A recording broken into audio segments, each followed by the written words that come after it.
అరుణాచల ప్రవేశమునకు ముందు, అరుణాచల ప్రవేశము తరువాత అని జీవుడికి విభాగం చేస్తారు.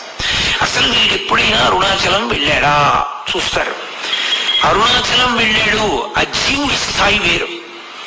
అరుణాచలం వెళ్ళలేదు, ఆ జీవుడి స్థాయి వేరు. ఇప్పుడు అరుణాచల ప్రవేశం చేశాడు, గిరి ప్రదక్షిణం చెయ్యాలి, ఆ గిరికి ప్రదక్షిణం చెయ్యాలి తాను. ఆ కొండకి ప్రదక్షిణం అంటే శివుడికి ప్రదక్షిణమే. కలియుగంలో ఈ అరుణాచల పర్వతం చుట్టూ ఎవరు ప్రదక్షిణం చేస్తారో వాళ్ళందరికీ కూడా 100 అశ్వమేధములు 100 వాజపేయములు చేసిన ఫలితం వేస్తారు. అశ్వమేధయాగం అసలు నిజానికి కలియుగంలో లేదు.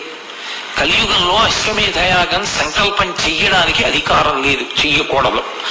ఎందుకంటే నిషేధింపబడింది.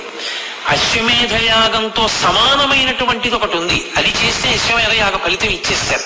వాడు అశ్వమేధయాగం చేశాడు అని ఫలితం ఇస్తారు. ఏదది? అనాథ ప్రేత సంస్కారం. అనాథ ప్రేతానికి సంస్కారం చేస్తే వాడు అశ్వమేధయాగం చేశాడు అని ఫలితం వేస్తారు. 100 అశ్వమేధయాగముల యొక్క ఫలితాన్ని గిరి ప్రదక్షిణం చేసిన వాళ్ళకి వేస్తానన్నాడు.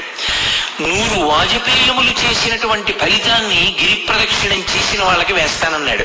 అంటే దాని ఉద్దేశ్యం, అసలు అరుణాచలం అనేటటువంటి క్షేత్రం ఒకటి ఉంది, దానికి ఇంత ప్రాశస్త్యం ఉన్నది, పరమశివుని యొక్క పరిపూర్ణమైన అనుగ్రహం ఉన్నది, అక్కడికి వెళ్ళాలనేటటువంటి కోరిక పుట్టడం జరగదు. ఎందుకని? అసలు కొన్ని కోట్ల జన్మలెత్తితే తప్ప అరుణాచల పర్వతం గురించి తెలుసుకోడు. అరుణాచల వైభవం అన్న మాట వినడు. కాబట్టి పక్కన పెట్టి విన్నాడు, అది మనసులో హత్తుకుని అరుణాచల